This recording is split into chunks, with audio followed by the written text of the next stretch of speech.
Matory Vrakotovao, Flou National ny antoko hery vaovaon'i Madagasikara na HVM, antoko politika ao anatin'ny vovonana firaisan-kina.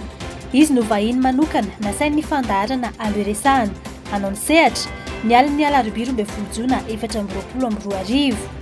Ho resahana mandritran'izany, ny fahitan'izy ireo, ny fizotry ny fifidianana solombavambahoaka faranteo, sy ireo endrika tsy fanarahan-dalàna maro niseho nandritran'izany.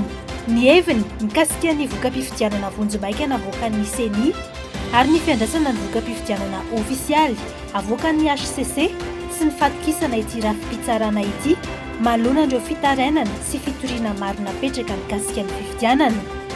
Arahoary ny fandaharana Aleo Resahana, anao ny sehatra, ny Alarobia 12 jona 2022 amin'ny 7 sy fefany alina.